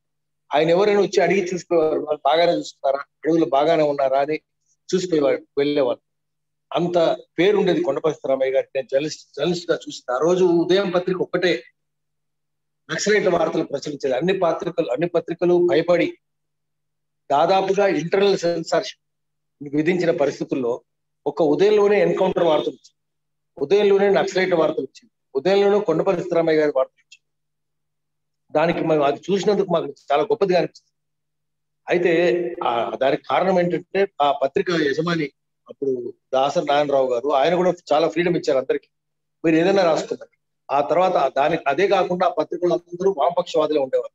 పై నుంచి కింది దాకా, జూనియర్ మోస్ట్ రిపోర్టర్ దాకా, ఎడిటర్ నుంచి జూనియర్ మోస్ట్ రిపోర్టర్ దాకా అందరూ వామపక్ష భావాలు ఉండేవారు. అందువల్ల అటువంటి వార్తలే వచ్చింది. అది అట్లాంటి సంఘటన. అయితే అవన్నీ పత్రికల్లో వచ్చినాయి. మేము దాన్ని హిస్టరీ ఇన్ హరి అంటాం పత్రికలో వార్తలు, అవన్నిటిని ఎవరో దాన్ని సంకలనం చేస్తుంటే కూడా బాగుండేది. ఆయన ఇంటర్వ్యూ కూడా దొరుకుతుంది ఇప్పుడు, అది కూడా ఆయన ఇంటర్వ్యూ కూడా మళ్ళీ పునర్ముద్రణ చేయాల్సిన అవసరం ఉంది. దీన్ని చదివిన తర్వాత నాకు అనిపించింది ఆయన నిజానికి చాలా దీనికి రాసుకొచ్చినారు. ఆయన వ్యక్తిగత జీవితం, వివాహ సంబంధాలు కూడా ఇంకా మెరుగ్గా ఉంటాయి, ఐహిక బాధలు లేకపోతే, ఆర్థిక బాధలు లేకపోతే ఇంకా సమాజానికి ఎక్కువ సేవ చేసుకునేవారు అనిపిస్తుంది. చూస్తుంటే బాధలు, కష్టాలు, పిల్లల్ని చదివించుకోలేకపోవడం, విభేదాలు రావడం కూడా భార్యాభర్తల మధ్యన ఆర్థిక సంబంధాలే, దాని కష్టాలు, పిల్లల్ని చదివించలేని పరిస్థితి, ఎక్కడో ఉండాలి, ఎక్కడికో పోవాలి, ఇవన్నీ మామూలుగానే చాలా మందిలో చూస్తుంటాం. ఇప్పటికి కూడా ఉద్యమాలు ఉండేవాళ్ళు ఎదురవుతూనే ఉంటుంది. ఆయన నేను విన్నది ఏంటంటే ఆయన చెప్పింది, మా రమణమూర్తి గారు చెప్పింది కూడా ఏమంటే, కమ్యూనిస్ట్ పార్టీలు ఎందుకు దెబ్బతిన్నాయి అనేది ఒక మంచి మాట చెప్పారు. విమర్శ ఆత్మవిమర్శ అనే ఆయుధం, విమర్శ ఆత్మవిమర్శ అనే పరికరం మనల్ని మనం సరిదిద్దుకునే ఆయుధం, దాన్ని పక్కన పెట్టరాదు, త్రికరణ శుద్ధిగా అమలు చేయాలి కమ్యూనిస్టు, అది చేయనందువల్లనే దెబ్బతిన్నారని చెప్పారు. నిజమే, ఆయన చేసుకునే వాడిని కూడా చెప్తారు. నాకు వెంకటరమణ ఇలాంటి వాళ్ళు నాకు చిన్నప్పటి మిత్రులు, వాళ్ళందరూ చెప్పేది, ఆయన చేసుకునే అనిరుద్ధి కూడా నాకు చిన్నప్పటి ఫ్రెండ్, వాళ్ళు చేసుకునేది ఆత్మవిమర్శ చేసుకునేది అని చెప్తుంటారు. అదొకటి ఆయన గొప్ప లక్షణం అని అనిపించింది. తర్వాత ఆయన ఈ రోజు ఆయన ప్రాసంగికత ఏమున్నది అనేది ఒక చిన్న ఇది ఉంది. ఆయన ఇంత జ్ఞానం రావడానికి, ఇంత నిర్మాణ శక్తి రావడానికి కారణం ఏంటంటే ఆయనకి ఎక్స్పోజర్ కోఎఫిషియంట్ అపారంగా ఉంది, ఎడ్యుకేషన్ కూడా ఉంది. ఆయన బెనారస్ చదువుకున్నారు, హిందీ చదువుకున్నారు. ఎడ్యుకేషన్ కోఎఫిషియంట్ తో పాటు ఎక్స్పోజర్ కోఎఫిషియంట్ కూడా, బెంగళూరులో ఉండడం, నెల్లూరులో ఉండడం, బెజవాడలో ఉండడం, వరంగల్లో ఉండడం, ఆదిలాబాద్ లో ఉండడం, ఎన్ని ప్రాంతాలు చూడడం, ఎన్ని రకాల మనుషులు చూడడం, హైదరాబాద్ లో ఉండడం, రామ్నగర్ లో ఉండడం, పాఠాలు చెప్పడం, రాజకీయ పాఠాలు చెప్పడం, ఈ ఎక్స్పోజర్ వల్ల కూడా ఆయనకు చాలా జ్ఞానం వచ్చి ఉంటుంది. ఆయన అపారంగా, ఆయన ఎవరినైనా ఒకసారి మాట్లాడితే వాళ్ళు ప్రభావితం అయిపోతారు ఆయనతో చెప్పేవారు. ఆయన కృష్ణపిల్లయ్య గురించి చెప్పిందే వీరి గురించి కూడా చెప్పారు. కృష్ణపిల్లయ్య నంబూద్రిపాద్తో కలిసి కమ్యూనిస్ట్ పార్టీ నిర్మాణం చేసినారు కేరళలో. ఆయన ఎప్పుడు జైల్లో పెట్టేవారు బ్రిటిష్ ప్రభుత్వం. ఆయన చివరికి జైల్లో పెడితే జైల్లో అందరూ మారిపోయేవారు. కృష్ణపిల్లయ్య చెప్తే, ఈయన సముద్రంలో దోసేయండిరా అన్నారు. అయ్యో వద్దండి, సముద్రంలో దోసేస్తే రేపు చేపలు మొసలు కూడా కమ్యూనిస్ట్ పార్టీ జెండా పట్టుకొని వస్తాయని చెప్పారు. కొండపల్లి స్థిరామయ్య గురించి కూడా అట్లాగే చెప్పారు. మాకు ఎవరో కొండపల్లి స్థిరామయ్య గారిని కృష్ణపిల్లయ్యని పోల్చి చెప్పారు, హనుమంతరావు గారిని సీనియర్ జర్నలిస్ట్ పోల్చి చెప్పినారు. అయితే ఆయన తరిమల నాగిరెడ్డితోనే ఉండేవారు కానీ ఇట్లా చెప్పారు. అయితే ఇప్పుడు ఈ పుస్తకాన్ని ఇంకా కొంచెం ఎక్కువ తీసుకుని రావాల్సిన అవసరం ఉంది. నా ఉద్దేశం ఏంటంటే ఈ పుస్తకాన్ని తీసుకుని రావాలి. అయితే ఇప్పుడు ప్రాసంగికత ఏంటంటే, మళ్ళీ తెలంగాణలో అయితే మళ్ళీ ఎర్రజెండాలు పోయినాయి, భూసాల రాజ్యం వచ్చింది. సికాసా ఉండగా, సింగరేణి కార్మిక సమాఖ్య ఉండగా అద్భుతమైన పోరాటాలు జరిగినాయి. అసలు ఆఖరికి వరకట్నం వేధింపులు కూడా ఆగిపోయినాయి, చిన్న నేరస్తులు అయిపోయినారు, అందరూ భయపడిపోయి ఉన్నారు. అటువంటి పరిస్థితి మళ్ళీ రావాల్సింది, అది రావాలి. రెండవది ఏమంటే, మళ్ళీ ఆర్థిక దోపిడీ అంతకంటే ఎక్కువైపోయింది. ఆర్థిక దోపిడీ మీద పోరాటం జరగాలి. ఆర్థిక దోపిడీ అప్పటికిప్పటికి రైతుల పోరాటాలు కావచ్చు, కార్మికుల పోరాటాలు కావచ్చు, ప్రైవేటైజేషన్ వల్ల జరిగేది కావచ్చు, విశాఖ ఫ్యాక్టరీ కావచ్చు, హైదరాబాద్ లో పోరాటాలు కావచ్చు, కాజిపేటలో కోచ్ ఫ్యాక్టరీ రాకపోవడం కావచ్చు, డీఇండస్ట్రియలైజేషన్ కావచ్చు, డీఇండస్ట్రియలైజేషన్, డీమ్యానుఫ్యాక్చరింగ్, వీటన్నిటి మీద. మిత్రులారా, ఇందాక ప్రారంభంలో ప్రస్తావించుకున్నట్టు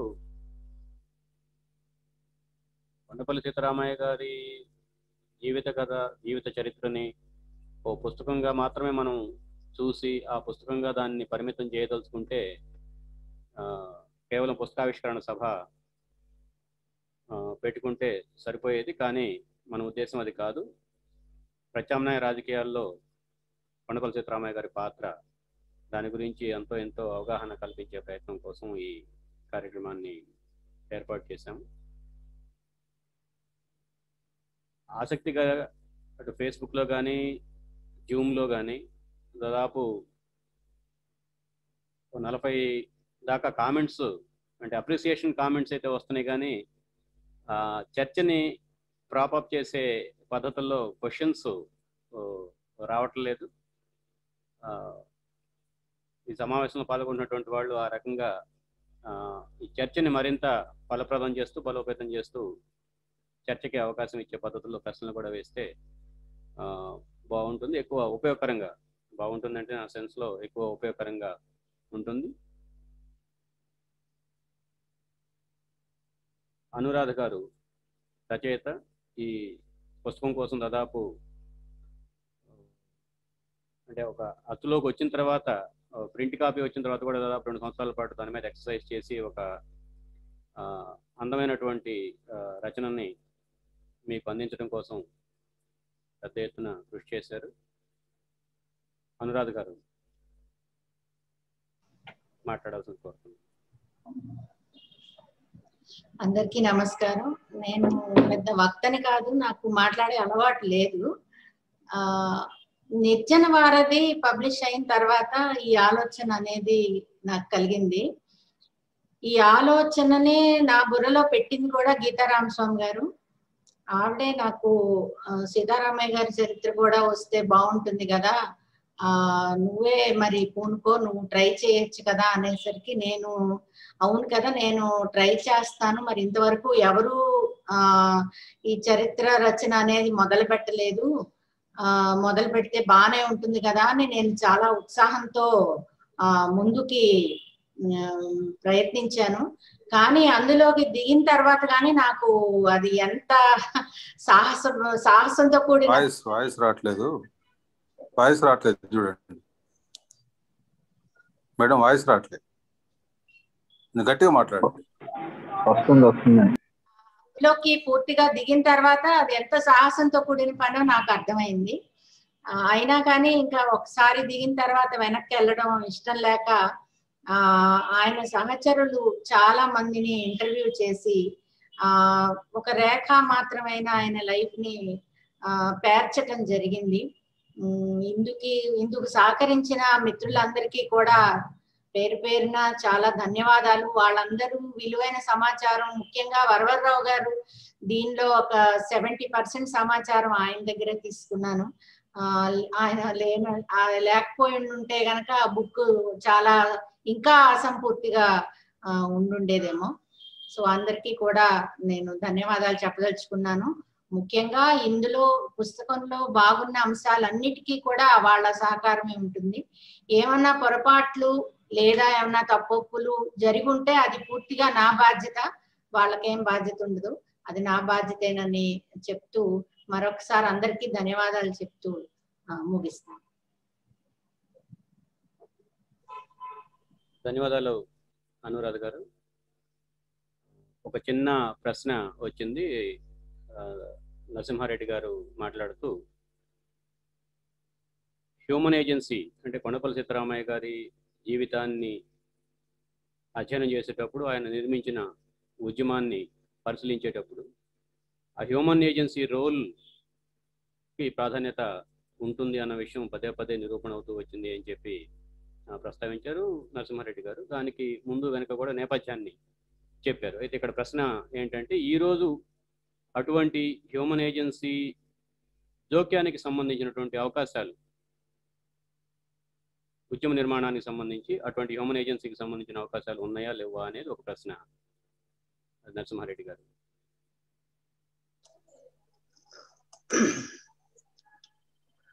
I think human agency, but నేను చెప్పే దాంట్లో 2 ముఖ్యమైన విషయాలు ఉంటది. ఇప్పుడు ఉద్యమం అంటే ఏ ఉద్యమైనా ఎప్పుడైనా జరిగే అవకాశం ఉంటుందా లేదా అనేది. ఇప్పుడు సేమ్ 1969లో వచ్చిన ICCCR ఇప్పుడు వస్తుందా, లేకపోతే వేరే రూపంలో ఏమైనా వచ్చే అవకాశం ఉందా అనే దానికి సమాధానం ఏముంటుంది, ఇప్పుడున్న పరిస్థితులే. ఇప్పుడు ఆయన మాట్లాడుతూ చెప్పినారు, ఇప్పుడంతా 91 తర్వాత వచ్చిన పరిస్థితులు వ్యక్తి, individual, and then of course you are not bothered about the collective. ఈ ధోరణిలో నుంచి మార్పు తీసుకొచ్చేదానికి వేరే రకమైన ఏజెన్సీ అవసరం అవుతుంది. అలాంటి పరిస్థితులు వస్తుందంటే దెర్ ఆర్ ఎఫర్ట్స్. అంటే ఒక్క ఇండివిజువల్ని ఐడెంటిఫై చేసి చెప్పేది కష్టం, but there our efforts. Even ఇక్కడ కూడా కలెక్టివ్ గా కూడా ఎఫర్ట్ ఉండొచ్చు. ఏజెన్సీ, హ్యూమన్ ఏజెన్సీ అంటే నేను సీతారామయ్య గారి దాంట్లో బాగా క్లియర్ గా వచ్చింది. ఆయన ఆఫ్ కోర్స్ టైం లేదు కాబట్టి there is no way that that's a revolutionary party, and then దాని యుద్ధం పందా బాగా ఉన్నది. బట్ ఆయన బిహేవియర్ లో ఇప్పుడు ఎక్కడో వివి చెప్పిన మాట ఆమె కూడా కోట్ చేస్తున్నారు. ఆయన ఒక రస్టిక్ లాగా చిన్న పిల్లల నుంచి ముసలాళ్ళ వరకు he knows how to deal with people, what to do this, what circumstances. And particularly agency అంటే ఇప్పుడు ఎలాగా ఉద్యమం రావాలంటే అన్ని రంగాల్లో సపోర్ట్ బేస్ కావాల్సి వస్తుంది. సేమ్ థింగ్ ఇప్పుడుండే పరిస్థితులకు how do you build up support base మనకు చాలా సంక్లిష్టంగా ఉంటుంది. How is it possible? Can I go to set of people? ఇప్పుడు మనకి దేశంలో ఉండే పరిస్థితుల్లో ది మీడియా కంట్రోల్ అంటాను, the kind of power of the media is so much, and how to take that out. There are efforts. ఇప్పుడు ఒక కొత్త trend వచ్చినది, వీరయ్య గారికి బాగా తెలుసు, మీరందరికీ జర్నలిజంలో ఉండే వాళ్ళకి తెలుసు. బికాస్ ఒక ఇండిపెండెంట్ టైప్ ఆఫ్ జర్నలిజం మొదలైనది. ఒక విచిత్రంగా కూడా ఉంటుంది. మేము చదివే పత్రికలన్నీ చివరికి వచ్చేటప్పటికి కాంట్రిబ్యూట్ సంథింగ్ అని వస్తుంది. అంటే ఇప్పుడు ఎవరైతే మనం నిలబెట్టుకోవాల్సి వస్తుంది మన కాంట్రిబ్యూషన్స్ వల్ల. ఇది ఒక విచిత్రం, ఎందుకంటే మీకు మీ దగ్గరికి అడ్వర్టైజ్మెంట్ రాదు, మీరు నిలవలేరు. ఆ విధంగానే there is some movement happening. That was what I was referring to human agency. ఇప్పుడు సేమ్ కండిషన్స్ మారింది కాబట్టి different kind of mobilisation agency అవసరం అవుతుంది. So that you can persuade an individual. You can't perhaps bring, ఇప్పుడు farmers ఉద్యమానికి support base ఎలాగా వస్తుందని చెప్తే it is not an individual kind of a thing now. It's very difficult. But how do you bring them? There is availability of, but they have built their own movement. There may be people who are capable of bringing so many farmers together. వాళ్ళ చరిత్ర రాసినప్పుడు certainly we highlight who is playing an important role. But ఎఫెక్టివ్గా రావాలంటే ఆ రోజుల్లో ఆ circumstances లో we see that thanks to detailed గా లిస్ట్ చేసుకున్నప్పుడు ఇదన్నీ అవసరం వచ్చినది కాబట్టి ఉద్యమం కొంచెం ముందు పోయేదానికి అవకాశం వచ్చినది. ఆ బేస్ అంతా కొలాప్స్ అయినప్పుడు we don't know what happens. And similarly how do we build a base to confront the present situation?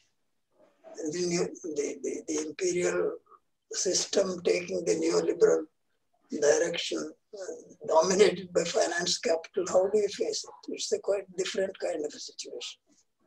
Thanks for the question, but it's a difficult question. Veeraiah garu, నేను మాట్లాడచ్చా? పాపారావు అండి, ఒక్క నిమిషం సార్. క్వశ్చన్ జూమ్ లో ఉన్నా. పాపారావు గారు question రాస్తారా? రాయటం ఎలా అంటే నాకు జూమ్ లో ఉన్నాను. క్వశ్చన్ అడిగేయండి. అదే అడుగుతున్నాను. ఏం లేదు, ఇందాక ఆయన యంగ్స్టర్ ఆయనను ప్లస్ ఇప్పుడు డి నరసింహారావు రెడ్డి గారు కూడా పాయింట్అవుట్ చేసిన కలెక్టివ్ ఒకప్పుడు ఉండేది అనేది దాని దగ్గర. కలెక్టివ్ ఒకప్పుడు నిజమే కలెక్టివ్, కానీ అది ఫ్యూడల్ కలెక్టివ్ అనేది నిజం.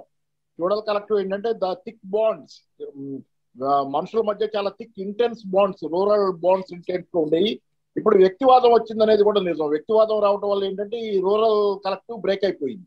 రూరల్ కలెక్టివ్ గురించి, రూరల్ కలెక్టివ్ అనేది కూడా కరెక్ట్ కాదు. అది రూరల్ దీని గురించి చెప్పింది మార్క్స్ మనకు తెలిసింది. వాళ్ళంతా అది ఎంత అంటే కొంచెం అజ్ఞానం, మూర్ఖత్వం అనే మాటలు వాడింది మనకు తెలిసిందే. కాబట్టి ఇప్పుడు వచ్చిన ఇండివిజువలిజం లో మనుషులు కలవటం కష్టంగా ఉంది. దానివల్ల ఏం జరుగుతుందంటే గతంలో ఉన్న సెక్యూరిటీ అనేది ఉద్యమాల్లో పాల్గొన్న వాళ్ళ కుటుంబాలకి గతంలో ఉన్న సెక్యూరిటీ ఇప్పుడు లేదు. అప్పుడు పాల్గొన్న వాళ్ళ పిల్లల్ని వాళ్ళని పెంచడంలో కలెక్టివ్ పెద్ద పాత్ర పోషించింది. వాళ్ళు ఉద్యమంలోకి వెళ్ళినా వాళ్ళ పిల్లల్ని పోషించడంలో, వాళ్ళ పిల్లల్ని చదివించడంలో. కానీ ఈ రోజు ఉద్యమంలోకి వెళ్ళిన వాళ్ళకి ఎవరికి ఇన్సూరెన్స్ లేదు, వాళ్ళ పిల్లలకు కానీ వాళ్ళ కుటుంబాలకు కానీ. పెద్ద పాత్ర పోషిస్తుంది. అలా అందుకని ఏంటంటే ప్రధానంగా ఇక్కడ నేను చెప్పేది ఈ రోజు వచ్చేది, కొత్తగా వచ్చేది ఇండివిజువలిజం తాలూకు. దీని నుంచి ఎవరికి వాళ్ళకి వేడి కూడా తగల్లా. ఇన్నాళ్ళు ఇండివిజువలిజం వచ్చింది కానీ ఎవరు ఇండివిజువల్ వాళ్ళకి వచ్చి వేడి తగల్లా. వేడి తగులుతున్న కాలంలోకి మనం ఇప్పుడు ప్రవేశించాం. సంస్కరణలు విఫలమై వేడి తగులుతుంది. కాబట్టి ఇప్పుడు వచ్చే కలెక్టివ్ ఎలా ఉంటుందంటే స్వచ్ఛందంగా వ్యక్తులు నిర్ణయించుకుని ఒకళ్ళతో ఒకళ్ళు సంబంధాలు ఏర్పరచుకునే కలెక్టివ్ ఉద్యమాల పునాదిగా. ప్రశ్న ఏమిటి? ప్రశ్న అదే, సమస్యల ప్రాతిపదిక మీద కలెక్టివ్ వస్తుంది. ఇప్పుడు ఈ రోజు వ్యక్తులు ఎవరి సమస్యల ప్రాతిపదిక మీద వాళ్ళు కలిసి వస్తారు. కొంచెం లేట్ అయినా ఇది లేట్ అవుతుంది. ఆ రోజు ఏంటంటే యాక్సిడెంటల్ గా వచ్చినటువంటి సామాజిక సంబంధాల నుంచి మీరు వచ్చారు. అది సీరియస్నెస్ తక్కువ అంటారు. నేను నమ్మినా నమ్మకపోయినా ఆ రోజు వచ్చే సీరియస్నెస్ ఏంటంటే మీకున్న ప్రాపంచిక సంబంధాలు, మనుషులతో ఉన్న సంబంధాల నుంచి వచ్చిన సీరియస్నెస్ తప్పితే దానికి పెద్దగా పొలిటికల్ సీరియస్నెస్ కంటే కూడా, అంటే వ్యక్తుల సమస్యల తాలూకు సీరియస్నెస్ కంటే కూడా ఆ రోజు వ్యక్తుల మధ్య ఉన్న సంబంధాల తాలూకు దానికోసం దాన్ని పరిపూర్తి చేసే భాగంలో వచ్చిన సీరియస్నెస్ ఎక్కువ. ఈ రోజు వచ్చే సీరియస్నెస్ బలమైంది. ఎందుకంటే ఇది సమస్యల నుంచి, అందరి సమస్యల నుంచి ఉమ్మడిగా వస్తుంది, కాస్త లేట్ గా వస్తుంది. ఎందుకంటే అందరి సమస్యల్లో వాళ్ళందరినీ కలిపేదానికి టైం పడుతుంది కాబట్టి ఏంటంటే మీరు వేణుగోపాల్ గారు ఒప్పుకోకపోయినా పెట్టుబడిదారీ సంబంధాలు వచ్చినాయి అన్నది నిజం. పెట్టుబడిదారీ సంబంధాల తాలూకు జరిగే పరిణామాల్లో వ్యక్తివాదం ముందుకు తీసుకెళ్ళి తర్వాత ఎమోషనల్ ఇంటెలిజెన్స్ అనే మాట కూడా నేను ఆయన చెప్పిన మాట.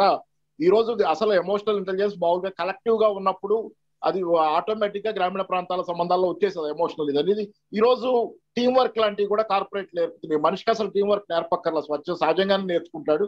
ముందు కాలంలో ఇవన్నీ పోతాయని నేను అనుకుంటున్నాను. కలెక్టివ్ ఏర్పడిన తర్వాత, కొత్తగా ఏర్పడే వ్యక్తుల సమూహంగా కలెక్టివ్ వచ్చిన తర్వాత ముందు కాలంలో టీం వర్క్ ఇవన్నీ చాలా నేచురల్ ప్రాసెస్ గా జరిగిపోతాయి. మళ్ళీ వచ్చే కాలంలో ఇప్పుడు నేర్చుకోవాల్సి వస్తుంది. Thank you. వేణుగోపాల్ గారు మీరేమైనా రెస్పాండ్ అవుతారా దీనికి?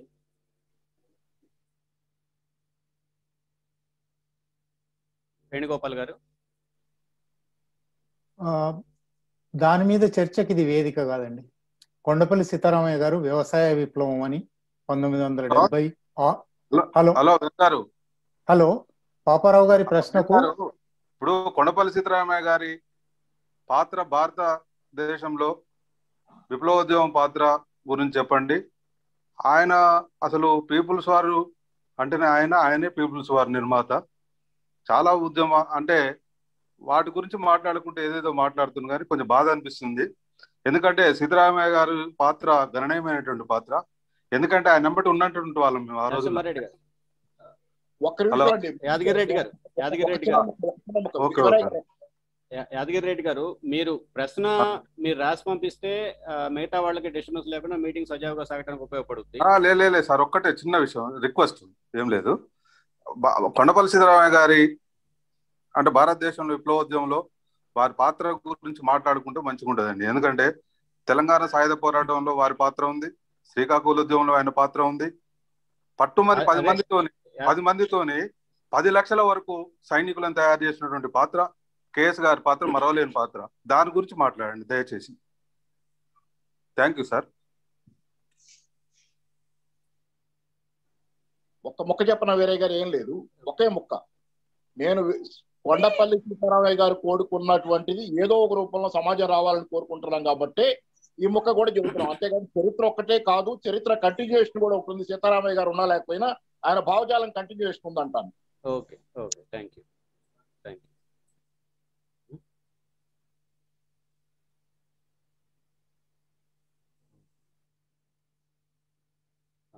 వేణు గారు దాన్ని ముగించారు. యాదగిరి రెడ్డి గారు కూడా. పాపారావు గారు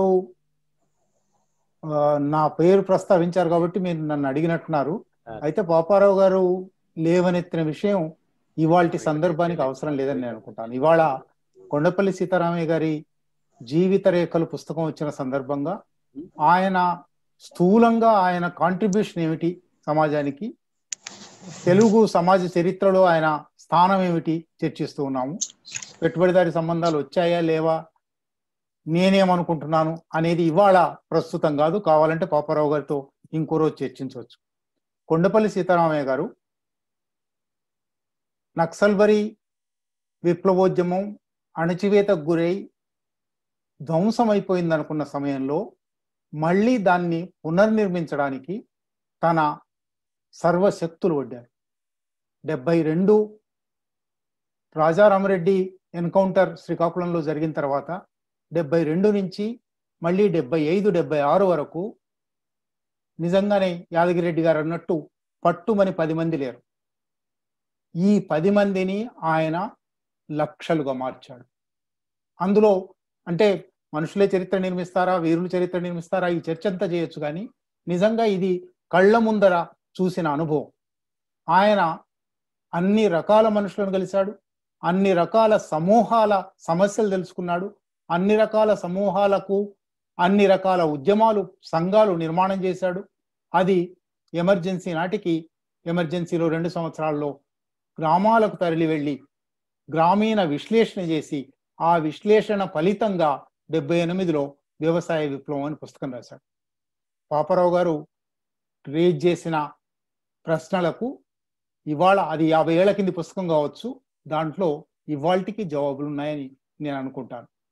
అట్లాగే యాదగిరి రెడ్డి గారు రేజ్ చేసిన నిజంగా ఇవాళ పుస్తకం మీద చర్చ మాత్రమే కాదు, హైదరాబాద్ బుక్ ట్రస్ట్ కూడా ప్రత్యామ్నాయ రాజకీయాలలో కొండపల్లి సీతారామయ్య స్థానం, కొండపల్లి సీతారామయ్య ప్రాసంగికత అని అంటున్నారు. ప్రత్యామ్నాయ రాజకీయాల్లో ఆయన ప్రాసంగికత 2 రకాలుగా ఉంది. ఒకటి 67-72 ఒక ఉధృతమైన ఉద్యమం జరిగిన తర్వాత, ఆ ఉద్యమం తాత్కాలిక అపజయానికి గురైన తర్వాత పునర్నిర్మించడం ఎట్లా, అంటే ప్రత్యామ్నాయ రాజకీయాలను పునర్నిర్మించడం ఎట్లా ఆయన చేసి చూపెట్టాడు. ఆయన ప్రాసంగికత అక్కడ ఉంది. సరిగ్గా ఆ రోజు ఎట్లా తాత్కాలిక అపజయానికి గురై ఉన్నదో ఇవాళ మోడీ పాలనలో లేక సామంతరాజుల పాలనలో దేశమంతా ఒక సరిగ్గా ఆ రోజు ఉన్నలాంటి ఇందిరా ఫాసిజం లాంటి మోడీ ఫాసిజం ఇవాళ అమలవుతుంది. కంటే ఇవాళ కొండపల్లి సీతారామయ్య లాంటి వ్యక్తి లేదా వ్యక్తులు లేదా కొండపల్లి సీతారామయ్య భావజాలం మళ్ళీ అటువంటి అవసరం ఒకటి, అటువంటి ఉద్యమాన్ని పునర్నిర్మించవలసిన అవసరం, ఉద్యమాన్ని బహుశా సృజనాత్మకంగా నరసింహారెడ్డి గారు, డి నరసింహారెడ్డి గారు చాలా స్పష్టంగా చెప్పారు. బహుశా కొత్త అంశాలు కావచ్చు. ఇవాళ ఢిల్లీ రైతుల ఆందోళన, సింగు టిక్రీ బార్డర్లో జరుగుతున్న ఆందోళన ఉంది. కొత్త రూపాలు ఎంచుకుంటున్నారు, కొత్త సమూహాలు వస్తున్నాయి, విశాలమైన ఐక్యత వస్తూ ఉన్నది. బహుశా ఇటువంటి ఈ అన్ని అంశాల్లో కూడా మళ్ళీ కొత్త శక్తుల దగ్గరికి పోవడం, కొత్త సమూహాల్లోకి పోవడం, కొత్త నిర్మాణాలు చేయడం, విశాల ఐక్యతను సాధించడం, ఇవన్నీ కొండపల్లి సీతారామయ్య 72 నుంచి 78 దాకా 80 దాకా చేసి చూపెట్టాడు. కనుక ఆయన ప్రాసంగికత ఇవాల్టికి ఉన్నది, పెరుగుతున్నది అని నేను అనుకుంటాను. ధన్యవాదాలు వేణు గారు. ప్రారంభంలోనే ప్రస్తావించినట్టుగా ఇది కొండపల్లి సీతారామయ్య గారు ప్రారంభించి నిర్మించి ప్రాతినిధ్యం వహించినటువంటి ఉద్యమ విశ్లేషణకు సంబంధించిన పుస్తకం కాదు. కొండపల్లి సీతారామయ్య గారి జీవితంలో వచ్చినటువంటి ఒడిదుడుకులు, వాటిని నిలబడి ఒక వ్యక్తిగా, తాను ఒక శక్తిగా నలుగురు ప్రభావితం చేయగలిగినటువంటి సమర్థత కలిగినటువంటి నాయకుడిగా ఎదగటానికి సహకరించిన పరిస్థితులు, లేదంటే ఎదురైనటువంటి ఆటంకాలు, ఆ నేపథ్యంలో మనిషి మనోస్థైర్యం కోల్పోకుండా ముందుకు అడుగు వేయాల్సినటువంటి సందర్భాన్ని కోసం ఎదురు చూస్తూ ఆ అడుగు వేసే సందర్భం ముందుగా కనిపించినప్పుడు చేతికి వచ్చినటువంటి అంది వచ్చిన అవకాశాన్ని అందిపుచ్చుకోవటం, ఆ క్రమానికి సంబంధించినటువంటి రచనగానే దీన్ని పరిగణించాలి తప్ప యాదగిరి రెడ్డి గారు అడిగినట్టుగా ఆ ఉద్యమ చరిత్రగా మనం దీన్ని చూపడానికి భావించడానికి వీల్లేదు. దాని మా కోరిక కూడా అది. అటువంటి ఉద్యమ చరిత్ర భారతదేశ చరిత్రలో అంతర్భాగంగా లేదు. ఈ చరిత్రని ముందుకు తీసుకెళ్లడంలో అనేక కోణాల్లో వివిధ ఉద్యమాలు పాత్ర పోషించాయి. అందులో ఈ కొండ సీతారామయ్య గారు నిర్మించి ప్రాతినిధ్యం వహించినటువంటి ఉద్యమం కూడా తన వంతు పాత్ర పోషించింది. ఆ ఉద్యమ చరిత్రని సమగ్రంగా రాయటానికి కావాల్సినటువంటి ప్రాథమిక సమాచారం కింద మేము ఈ పుస్తకాన్ని పాఠకులకి సమర్పిస్తున్నాం. ఈ సందర్భంగా మిత్రులారా, సమావేశం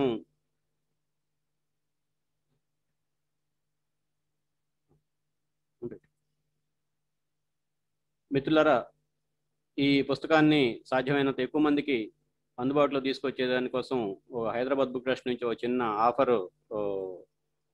అనౌన్స్ చేశాం.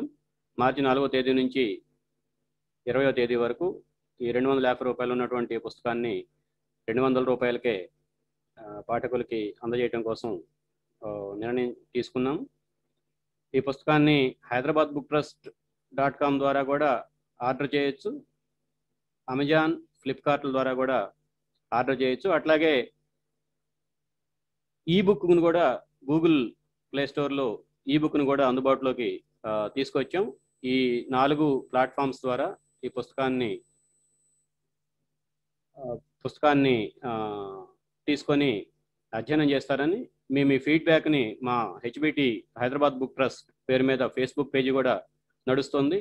ఇప్పటికే దాదాపు 700 మంది పైగా ఈ సమావేశాన్ని ఫాలో అవుతున్నటువంటి వాళ్ళు ఈవేళకి ఈ సమావేశం మొదలైన తర్వాత గంటన్నర సేపట్లో 750 మంది దాకా ఈ సమావేశాన్ని ఫాలో అవుతూ ఉన్నారు. ఒక 4000 మంది దాకా మా పేజీని ఫాలో అవుతున్నారు. దీని మీద మరికొన్ని ప్రశ్నలకి అభిప్రాయాలకి ఫేస్బుక్లో స్థానం అవకాశం అట్లాగే కొనసాగుతుంది. కాబట్టి మీ అభిప్రాయాలు ఇక్కడ చెప్పలేకపోయినటువంటి వాళ్ళు ఈ టెక్నికల్ గ్లిచెస్ కారణంగా మీ వైపు నుంచి కానీ మా వైపు నుంచి కానీ ఇంకా తమ అభిప్రాయాలు వ్యక్తం చేయాలనుకున్నటువంటి వాళ్ళు దయచేసి ఆ ఫేస్బుక్లో ఇవాళ ఈవెంట్ వీడియో పోస్ట్ చేసి ఉంచాము. దాని కింద మీరు మీ ప్రశ్నలు కానీ అభిప్రాయాలు కానీ కామెంట్ చేస్తే దాని మీద హెచ్బిటి తరఫున మా వైపు నుంచి మేము ఆ చర్చకి సమాధానం ఇవ్వడం కోసం ప్రయత్నం చేస్తాం. ఈ సమాచారంతో సమావేశంలో పాల్గొన్నటువంటి పుస్తకావిష్కరణని ఆవిష్కరించి పరిచయం చేసినటువంటి వేణుగోపాల్ గారికి, అట్లాగే విలువైన వ్యాఖ్యానం అందించినటువంటి నరసింహారెడ్డి గారికి, ప్రత్యక్ష భాగస్వామిగా ఆసక్తికరమైనటువంటి విషయాలు చెప్తూ మధ్యలో అనివార్యమైనటువంటి కారణాలతోటి డ్రాప్ అయిన యాదగిరి గారికి, పవన్ కోరాడ గారికి, అందరికంటే ముఖ్యంగా ఇంత మంచి పుస్తకాన్ని పాఠకులకి అందుబాటులో తీసుకురావడానికి కృషి చేసినటువంటి అనురాధ గారికి, అందరికీ హైదరాబాద్ బుక్ ట్రస్ట్ తరఫున ధన్యవాదాలు తెలియజేస్తూ ఈ సమావేశాన్ని ముగిస్తున్నాం. మిత్రులారా, భవిష్యత్ కార్యక్రమాలకు కూడా మీరందరి భాగస్వామ్యం, మద్దతు, సహకారం ఉంటుందని చెప్పి ఆశిస్తున్నాం.